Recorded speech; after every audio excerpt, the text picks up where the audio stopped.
Hmm. Ibu ada pakai, ibu ada ke dukun. Jangan syirik. Hmm. Ya dukun juga ada yang pakai ayat. Hmm. Hmm. Nggak pernah. Heeh.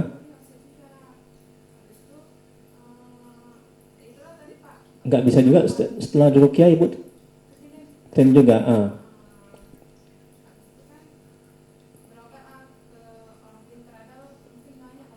Hmm. Hmm. Hmm. Hmm. Hmm.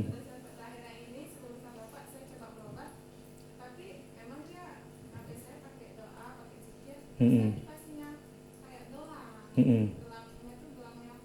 Itu ustadz atau apa? Ustadz atau apa? Hmm. Hmm. Gelangnya ada dibawa. Di rumah ada pakai jimat-jimat selain itu. Ah. Nanti dikubur aja, nggak usah dipakai lagi. Dikubur. Ah. Nggak usah. Nanti pulang di rumah dikubur ya. Atau dibuang. Ah. Terus apa lagi keluhannya?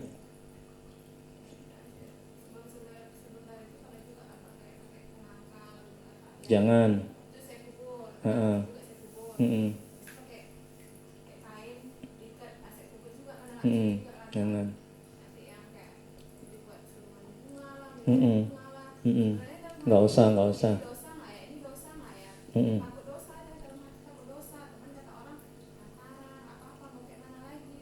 Itulah dosa itu sesuatu yang membimbangkan hati. Berarti itu nggak baik, jangan dibuat. Kalau nggak dosa pasti hati nggak bimbang, betul kan? Itu aja logikanya. Jadi agama mengajarkan dosa itu adalah sesuatu yang kalau kita kerjakan hati itu nggak tenang, nggak enak, ragu kita. Macam ini ruqyah, ibu ragu nggak? Enggak kan? Tapi karena ibu ada gangguan, ibu ada rasa ketakutan. Nah, itu jin itu dalam tubuh.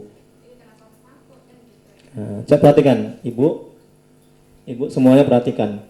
Rasulullah SAW bersabda yang artinya bahwa setiap manusia ketika dilahirkan itu sudah diikuti namanya korin.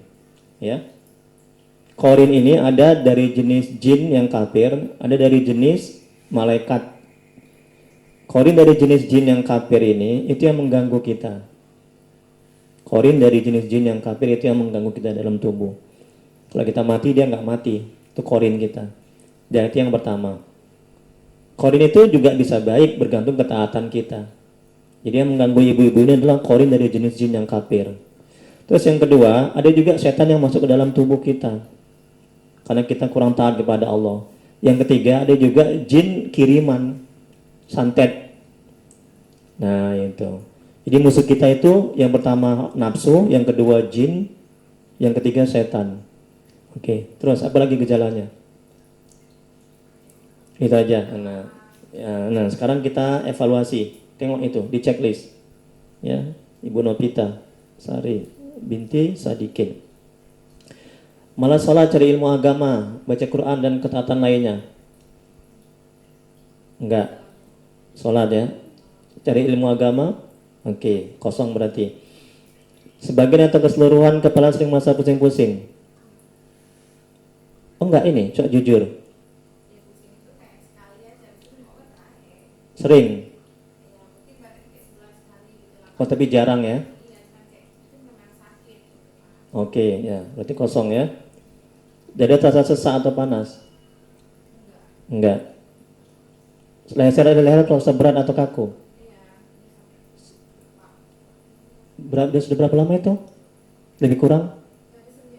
Semenjak nikah? Ya Allah.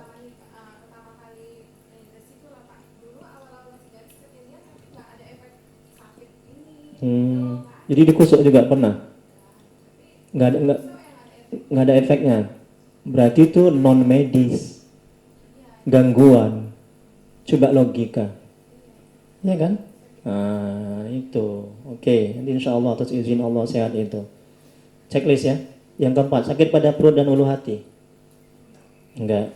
Yang keempat masih, pertanyaan kedua, gangguan sekitar rahim, prostat dan ginjal. Enggak. Yang kelima, sakit yang sangat pada jam-jam tertentu. Enggak, kosong. Yang kelima masih mudah marah atau tersinggung. Iya, sama suami ya. Nah, ibu durhaka juga, minta maaf nanti setelah diruqyah ini ya. Ibu mau sehat kan? Cium tangan suami, peluk suami. Ya, itu dosa yang paling besar itu. Nah, jadi boleh jadi sakit ibu nggak sembuh-sembuh karena durhaka, ya, karena buat dosa. Sama orang tua. Oh maaf, satu lagi saya belum lupa. Ibu ini, ibu Rati ya. Ibu Rati sama mama gimana hubungan ibu? Baik enggak? Sering ibu pernah nyakiti, marah? Sering gitu? Astagfirullahaladzim. Aduh jangan, aduh sedih kan. Apalagi sama orang tua ya. Nggak selamat kita dunia akhirat kalau kita ada nyakiti orang tua. Itu udah jelas sekali itu, sakit itu datang itu karena buah dari maksiat dan dosa kita. Ya.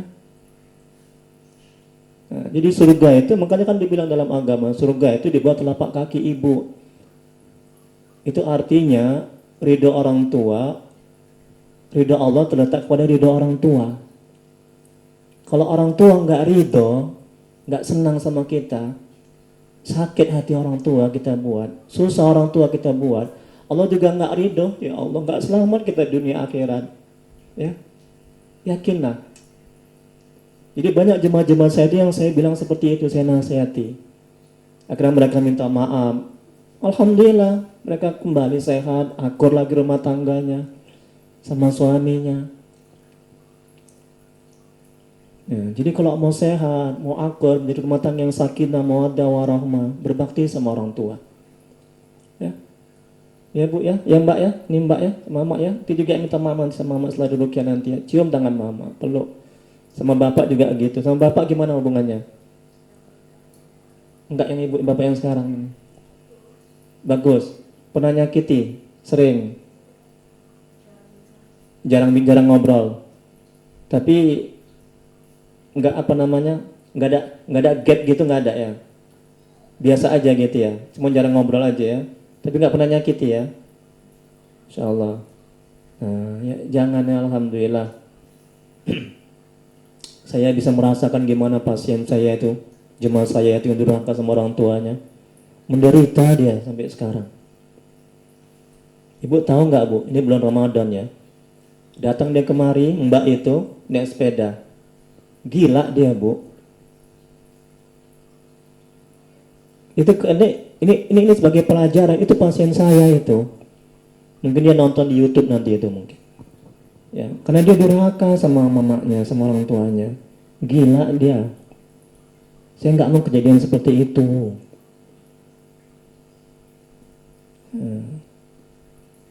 Ya. Jadi itu sebagai pelajaran. Nah, nanti mbak nanti coba minta maaf sama mama. Setelah diruqyah nanti cium tangannya, peluk. Ya, bertobat, berjanji tidak menyakiti lagi. Walaupun kita sudah kerja, sudah berhasil, sudah menikah, tetap ya, kita berbakti sama orang tua, jangan nyakiti. Nah, usahakan bu, mbak, kalau yang nggak enak itu jangan dilapor sama mama. Sampai kapan tua mama terus mengurusi kita yang udah menikah ini, ya kan? Kalau sama mama itu berita-berita yang baik-baik aja lah. Itu, kasihan juga mama nih sekarang ini ya. Coba pandang dulu mukanya, mama ini mbak. Nah, mbak nggak kasihan coba? Berapa lagi lah umur mama ini? Coba sampai seumur ini masih kerja lagi coba. Seharusnya dia sudah istirahat, sudah ibadah aja. Ini mbak tambah lagi dengan permasalahan rumah tangga mbak. Kadang mbak sakiti dia, mbak jolimi. Waduh, saya nggak sanggup ngebayanginya. Gimana nanti mbak di alam barzah nanti? Azabnya dari Allah kalau mbak nggak bertobat. Ini juga buat bapak juga, buat mbak ini juga, buat ibu ya. Nah, sebagai pelajaran. Ini buat juga jemaah-jemaah saya di YouTube ini. Karena saya ini dakwah ini. Nah, jangan sekali-sekali, jangan menyakiti. Dan tetap kewajiban orang tua walaupun anak sudah menikah, kewajiban amal ma'ruf, ya bu ya. Tetap amal ma'ruf, nasihati itu anak, walaupun mereka sudah menikah. Ayo nak sholat, jangan berantem nak. Ayo cari ilmu agama, tetap kita nasihati. Ya, bisa ya Mbak ya? Alhamdulillah. Insya Allah Mbak terbantu untuk sehat, untuk sembuh karena Mbak ada kemauan mau bertobat, meninggalkan yang buruk-buruk. Makanya bagus sekali kalau ada suami di sini, kalau ada ini bapak, ya, kalau ada abang di sini, keluarga. Makanya anjuran saya lah, ya datang kemari Lebaran. Untuk bapak ini juga sama ibu ini juga datang kemari, ya silaturahim. Lebaran nanti. Saya juga mau nengok gimana perkembangannya nanti setelah diruqyah ini. Nah ini nanti Bu, ini Bu, nanti kan dicek di sini kan, nanti di rumah Ibu tengok, ya, Ibu perhatikan. Bagi yang udah sembuh disilang. Kalau misalnya ada 1, 2, Ibu ruqyah mandiri, ya di rumah. Kalau Ibu nggak mau datang lagi kemari di ruqyah, sekali. Dan juga saya ruqyah dari jarak jauh, saya bantu. Makanya saya minta ini, namanya ini, ya. Kemudian nanti kalau ada pertanyaan-pertanyaan atau perkembangan, entah Ibu misalnya di rumah pusing segala macam, bisa kan ada grup di WA itu kan, Ruqyah Syariah itu kan, Ibu tanya, Ustaz kenapa gini Ustaz, gini Ustaz, saya tanya di situ nanti, ya. Oke, nomor berapa sekarang Bu? Nomor 6. Sakit yang tiba-tiba datang tiba-tiba hilang, sering bingung. Ini sakit yang tiba-tiba datang tiba-tiba hilang, betul? Enggak, ini sering bingung. Tanya yang kedua, nomor 6. Iya, checklist. Iya, checklist. Yang 7, sering resah, gelisah, takut dan minder. Iya ya. Nah, bikin checklist. Yang 7, sering mengantuk setiap beramal ibadah.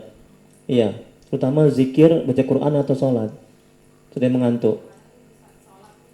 Alah, itu udah kelewat kali Bu. Sholat pun ngantuk ya kan. Kadang lupa 3 apa 4 rakaat ya kan gitu sering kan. Iya, itu penyakitnya tuh, cuma saya juga gitu. 3 apa 4 ya, 2 apa 3 ya, lupa jadinya. Itu gangguan itu. Kasihan Ibu ini. Beruntunglah Ibu diberikan hidayah, cepat Ibu berobat ya.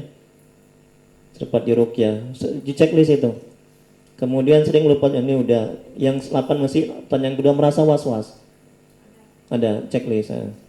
Yang 9 merasa ada yang mengikuti atau mengawasi di rumah, nggak ada. Kemudian masih 9 sering berprasangka buruk. Iya, checklist. Yang ke-10 sering mendapat kesulitan dalam hidup dan kehidupan. Iya lah ya. Iya kan? Udah pastilah kan checklist. Yang ke-11, ini ciri-ciri orang disantet. 11 sampai 18. Saya tanya lagi sama Ibu ada musuh sama orang? Nggak ada. Oke, terus yang kedua, ada orang yang dengki, yang nggak suka sama Ibu. Setahu Ibu.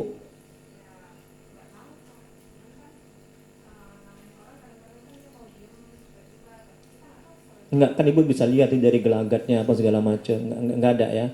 Oke. Sejauh ini Ibu nggak ada musuh dan nggak ada orang yang nggak suka sama Ibu ya. Sejauh ini yang Ibu tahu ya. Nggak ada ya. Iya, paham saya tuh. Oke. Ada orang yang nggak suka sama kita disantet. Ada pasien saya juga begitu. Saya tanya, Ibu ada orang nggak suka sama Ibu? Ada. Terus terbayang wajahnya. Terus terbayang wajahnya. Memang saya nyakiti dia katanya. Ada ketahuan. Ciri-ciri Ibu tuh disantet. Nanti untuk lebih pastinya coba diruqyah. Betul. Kayak ada jalan-jalan dalam tubuhnya ini. Jalan-jalan dalam tubuhnya. Muntah-muntah dia. Jadi penyakit itu Bu, coba perhatikan Mbak. Penyakit itu keluar itu melalui muntah, melalui keringat, melalui BAB, melalui air seni. Ya. Kemudian berikutnya. Berapa sekarang? 12. Selalu terbayang dan ingin bertemu kepada orang yang menyantet. Tidak, kosong. 13. Bisa melihat makhluk gaib. Tidak. Kemudian mengalami nafsu sayang yang berlebihan. 13. Nggak ada, kosong. 14. Merasa ada bisikan. Nggak ada. 14 masih merasa ada yang sesuatu yang gerak dalam tubuh. Gerak dalam tubuh. Itu kan berarti kan Ibu sadar itu. Dia di mana? Kaki, kayak gerak-gerak gitu dia. Tanpa Ibu mindahkan. La ilaha illallah. Kasihan kali Ibu ya.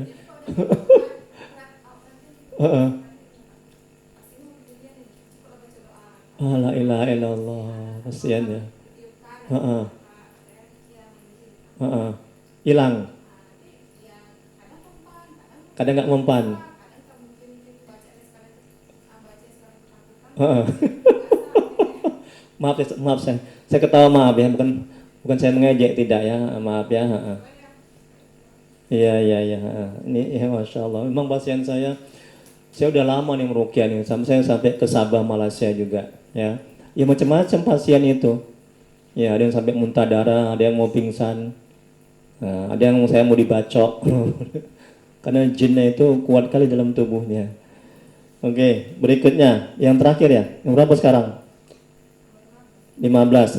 Sulit berkonsentrasi, betul? Ya, checklist.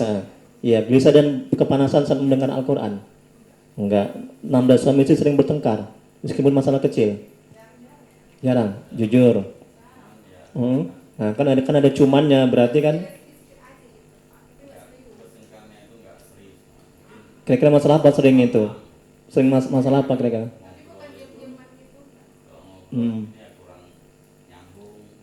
Iya.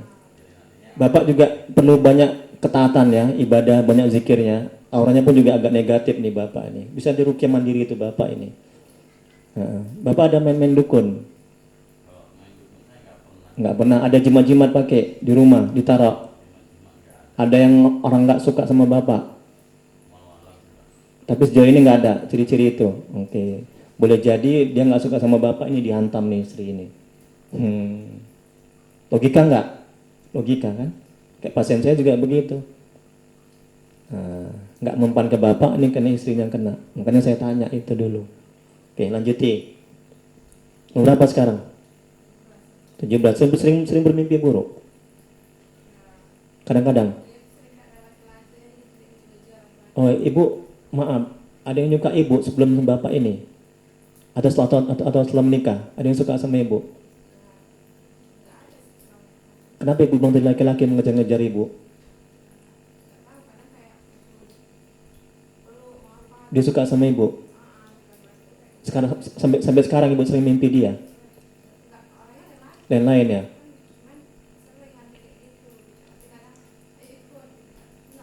Oke, kesimpulannya itu mimpi buruk. Nanti ciri-ciri orang yang kena santet. Masih ciri-ciri belum tentu. Ya, checklist. Oke, berikutnya. Mimpi buruk dari setan, mimpi baik dari Allah. Ya, oleh malaikat. Kalau mimpi buruk ludahkan kiri, tui. Jangan benar-benar ludah. Kasihan istri suaminya yang sebelah kiri. Isyarat aja. Kemudian bacakan auzubillahi minasyaitonirrajim. Wudu, salat sunat, hajat, minta sama Allah. Ya.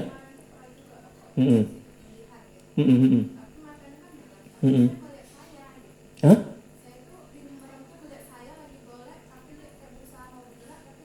Jin itu.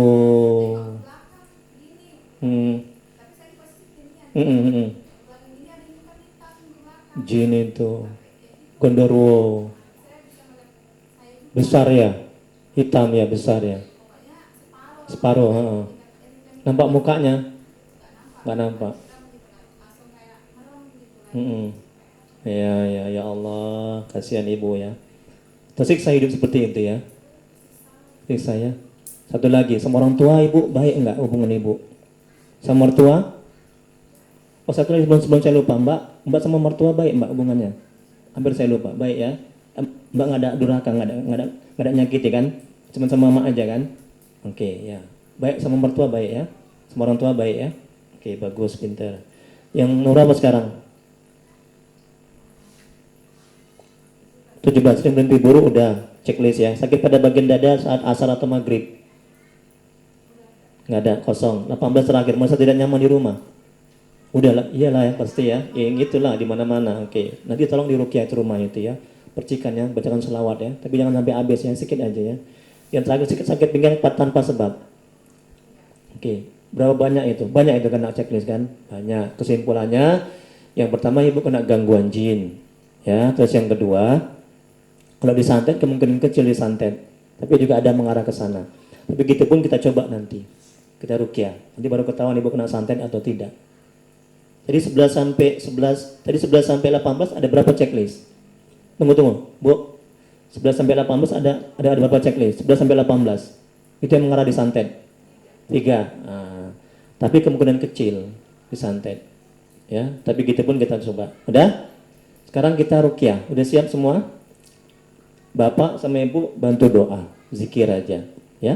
Oke, saya ambil plastik dulu ya. Nanti kalau muntah di plastik. Ada pertanyaan Ibu? Mbak ada pertanyaan, Mbak? Ibu ada pertanyaan? Siap kan? Oke, jangan takut ya. Nggak akan mati insya Allah ya. Insya Allah sehat.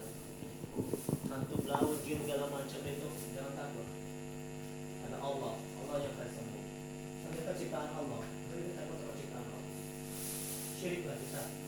Banyak takut kepada Allah. Ya kan? Yakin ya, Allah akan sembuh. Allah yang sehatkan. Yakin dari Allah, ya, sembuhan juga dari Allah. Bukan saya yang sembuhkan, ya, saya hanya perantara. Ya. Nanti mutanya di sini ya, yang ketikkan.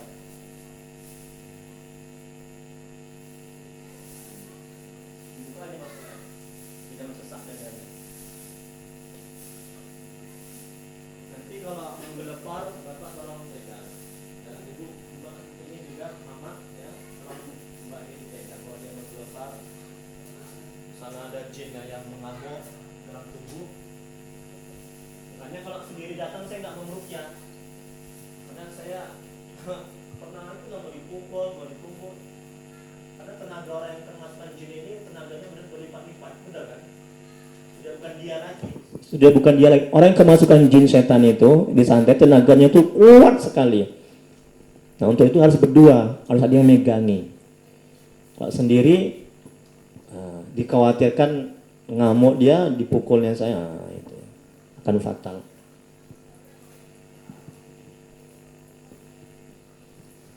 Harus ada yang megangi. Dah, siap?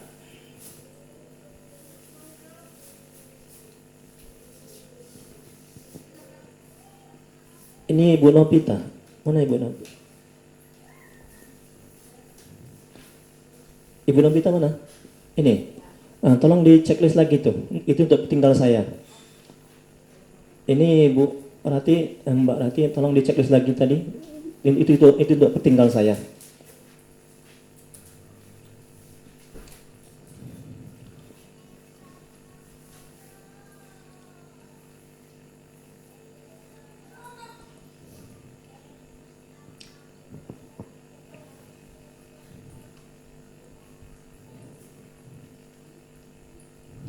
Oh, satu lagi sebelum saya lupa, perhatikan dulu, Ibu, Mbak.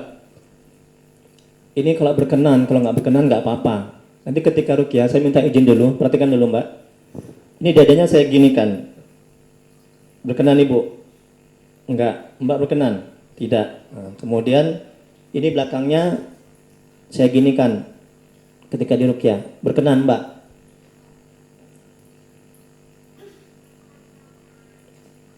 Enggak. Oke, Ibu berkenan? Berkenan ya. Oke, makanya saya minta izin dulu. Ya, kalau nggak berkenan ya jangan ya. Oke.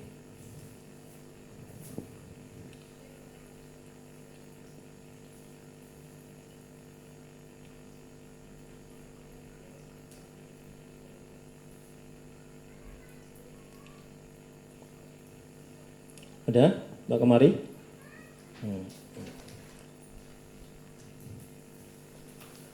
Oke. Ya. Coba perhatikan kemari ketika di ruqyah. Dibuka aja maskernya. Siap-siap itunya, plastiknya. Muntah nanti.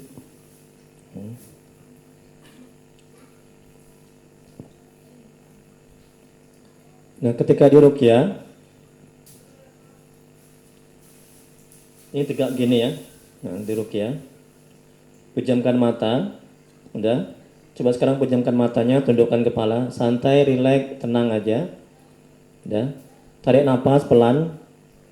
Tarik napas tinggi-tinggi pelan. Udah, jangan ingat yang lain, fokus saja ingat kepada Allah. Dan kepada Allah ingat ayat-ayat yang saya bacakan. Ya, saking sudah tinggi, ketika tarik napas ini badan dibusungkan ke depan. Pelan aja, santai, rileks. Ketika tarik napas, badan dibusungkan ke depan, udah tinggi, sebutkan Allah. Ya, kemudian turunkan keluarkan melalui hidung. Napas itu turunkan pelan-pelan sampai perut itu kempes, baru sebutkan ya batin. Ya batin itu Asmaul Husna. Nya yang maha tersembunyi, yang maha gaib. Paham? Jadi Allahu ya batin. Allahu ya batin. Allahu ya batin. Bisa? Nah, tarik nafas. Sampai saya suruh berhenti. Ya. Ibu, Mbak paham? Bisa kan? Tarik nafas. Ketika tarik nafas, busung di ini perut dibusungkan ke depan. Pantai, relax. Udah sampai memuncak tinggi, sebutkan Allah, baru keluarkan melalui hidung pelan-pelan. Keluarkan melalui hidung sampai perut kempes, baru sebutkan ya batin. Sampai saya suruh berhenti. Itu yang pertama. Yang kedua, nanti kalau ada gejala-gejala misalnya panas atau menggelepar atau apa, pusing, terus saja zikir atau bisikan-bisikan, jangan dihiraukan. Paham? Ya, terus saja zikir seperti itu. Allahu ya batin. Allahu ya batin. Terusan gitu. Allahu ya batin. Santai aja, rileks, jangan tegang kali. Pejamkan mata, tunduk. Fokus kepada zikir dan ayat-ayat yang saya bacakan. Allahu ya batin. Dalam hati aja. Bisa? Bisa dimulai? Ya. Sekarang tundukkan kepala. Tundukkan kepala. Ya, tundukkan kepala. Rileks, santai. Rileks, santai. Ikuti saya. Astaghfirullahaladzim. Ikuti saya. Mudah-mudahan istighfar, mohon ampun kepada Allah, bertobat, berjanji tidak mengulangi lagi. Ya Allah, usahakan sambil menangis agar Allah menerima tobat kita, agar Allah menurunkan rahmat-Nya kepada kita, agar Allah menyembuhkan penyakit kita. Ya Allah, sembuhkan penyakitku ya Allah. Ikuti. Sembuhkan penyakitku ya Allah. Usahakan sambil menangis. Sehatkan aku ya Allah.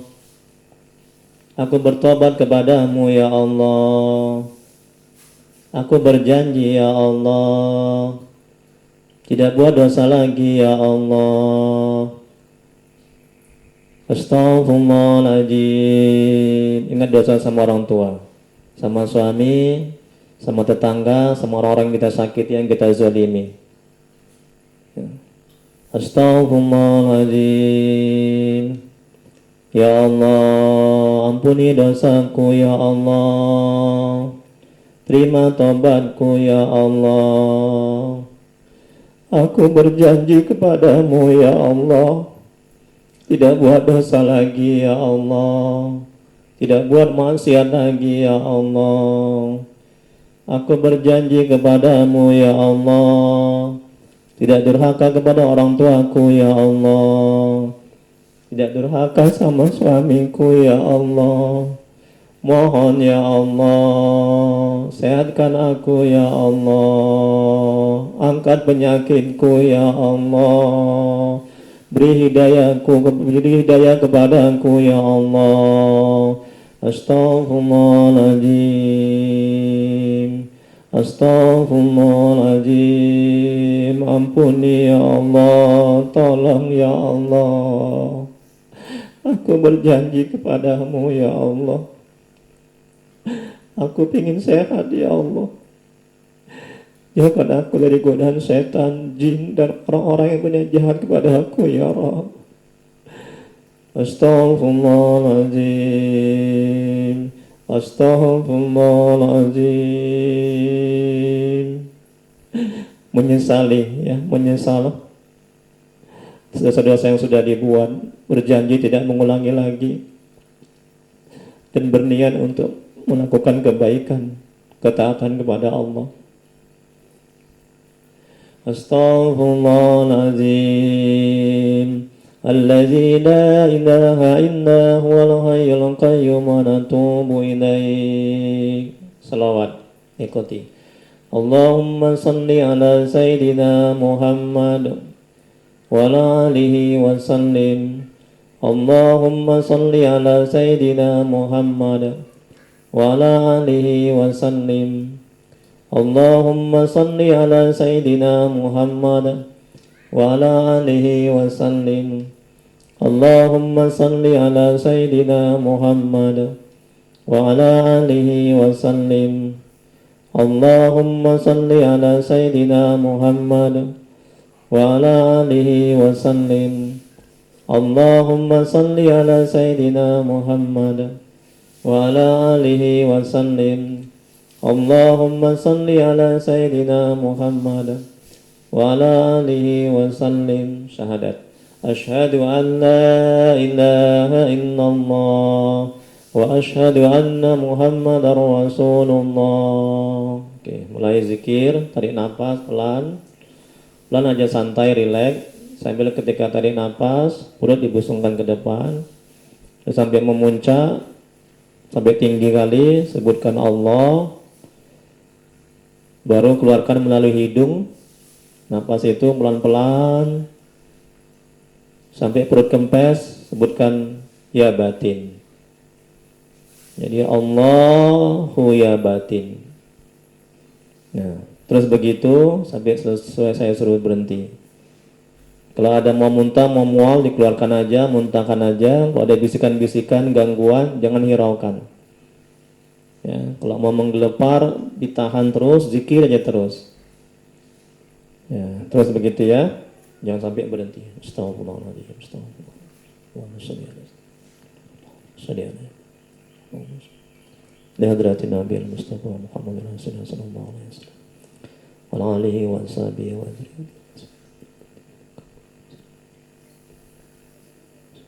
Dimana?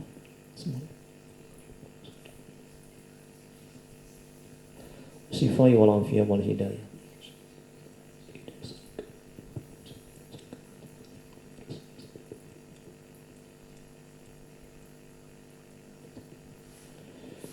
Khususan di Nopitasari binti Sadikin, Rati Nur Utami binti Ajhari Nur, Kusmina Musliman Lahia Bikumullah. Al-Fatihah.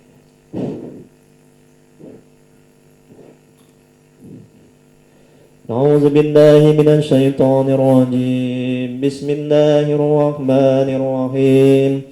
Alhamdulillahi rabbil alamin. Ar-Rahmanir Rahim. Maliki yaumiddin.